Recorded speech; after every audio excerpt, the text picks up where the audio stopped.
Une sœur en Christ vient se plaindre. Elle me dit, précieuse Diane, je ne suis pas d'accord avec Dieu. Je ne suis pas d'accord avec Dieu parce que vraiment, il a envoyé le peuple israélite quand ils sont sortis du désert, à la fin de leur traversée du désert, il leur a demandé de détruire toutes les populations de Jéricho, femmes et enfants. Qu'est-ce que les femmes qui étaient enceintes ont fait? Qu'est-ce que les enfants qui allaitaient ont fait? Non, Dieu est injuste.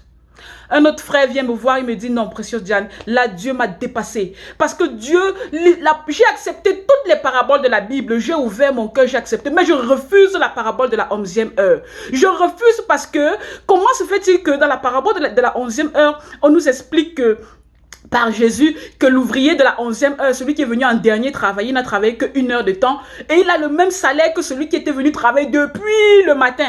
Et quand celui qui a travaillé depuis le matin constate l'injustice, il veut se plaindre, le maître lui dit, mais de quoi tu te mêles? C'est-à-dire, Dieu lui dit, mais c'est quoi ton business là-dedans? Et je ne suis pas d'accord avec Dieu. Non, non, le Dieu a gâté cette fois-ci. Une autre sœur vient encore, ça ne suffit pas. Elle me dit, non, précieuse Diane, j'ai un problème très grave. J'ai lu dans ma Bible que Dieu nous a dit, il a haï Ésaü, il a aimé Jacob dès le ventre de leur mère. C'est-à-dire dès le ventre de... Quand ils étaient encore dans le ventre de leur mère Rebecca. Et Dieu aimait déjà Jacob par rapport à Ésaü. Il détestait déjà Ésaü. C'est injuste. Des bébés qui n'étaient même pas encore nés. Qu'est-ce qu'ils ont fait pour que cette sélection soit aussi rude? Je viens faire cet audio pour vous répondre à vous trois, plus encore à tous ces gens-là qui ont toujours des questions qui vont dans le même sens. J'ai 3 choses à vous dire ce matin. Premièrement, la parole de Dieu, c'est oui et amen. La parole de Dieu, c'est oui et amen. On ne discute pas. Deuxièmement, il y a des questions que vous n'aurez, des réponses à des questions que vous n'aurez pas ici sur terre.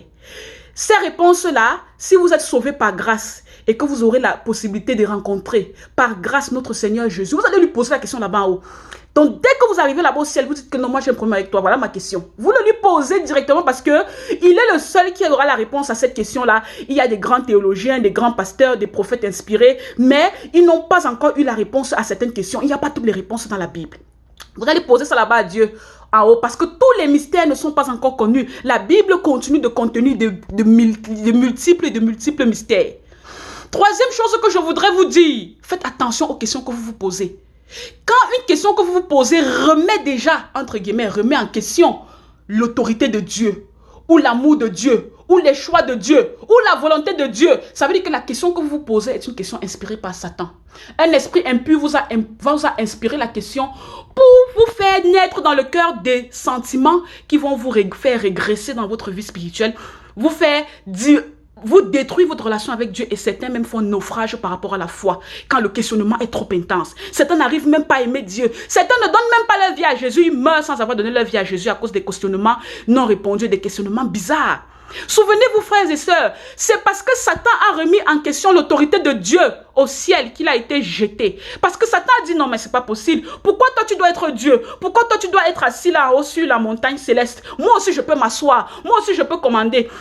Il allait intoxiquer certains anges, lui, les Lucifer, il allait intoxiquer d'autres anges d'esprits faibles, si je peux les appeler comme ça. Et ils l'ont suivi dans sa tendance de remise en question, de questionnement. Pourquoi il est Dieu, moi je ne suis pas Dieu? Pourquoi il est roi, je ne suis pas roi? Et c'est à cause d'une mauvaise question, des questions qui n'ont pas de réponse, de mauvais questionnements, que la minute qui suivait, il y a eu guerre au ciel. Michael les a chassés comme des animaux du ciel. On les a jetés, précipités ici sur terre. Et comme ils ne sont pas, ils ont encore certaines puissances, ils travaillent encore. La terre est sous la puissance de l'ennemi. Satan vous pousse aussi à vous poser certaines questions vilaines. Et les questions vilaines là vont vous faire, vous-même vous allez descendre maintenant dans la guéhenne avec eux.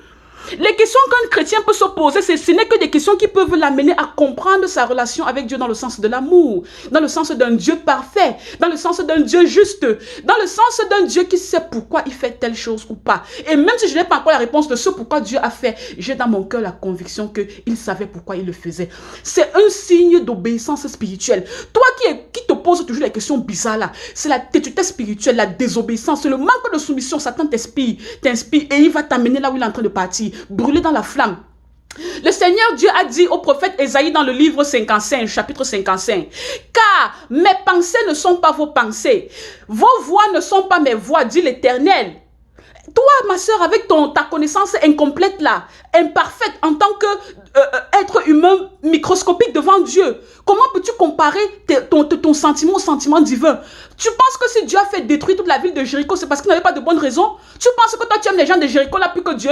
Tu n'arrives pas à donner la nourriture à ton voisin qui est pauvre là-bas. C'est le sentiment pour la ville de Jéricho que tu vas aller avoir qui va dépasser le sentiment que Dieu a eu. Faisons attention. Faisons attention, frères et sœurs. Les questions que parfois on se pose ne sont pas des bonnes questions. Il faut toujours contrôler les pensées qui viennent dans vos têtes et d'où vient l'inspiration de certaines questions. L'apôtre Paul a tout dit dans le livre de Romains chapitre 11. Et je vais répéter parce que c'est une confession que moi je fais. Oh, profondeur de la richesse, de la sagesse, de la science de Dieu. Ses jugements sont insondables, ses voies sont incompréhensibles. Car qui a connu la pensée de Dieu? Qui a été un jour le conseiller de Dieu? Qui a un jour donné à Dieu en premier pour attendre en retour? Oui, l'Éternel est merveilleux, car c'est de lui et pour lui que sont toutes choses. À lui seul soit la gloire et l'honneur pour des siècles et des siècles. Amen. Je suis la servante de Dieu précieuse Diane, que la paix et la grâce de l'Éternel soient votre partage. Merci.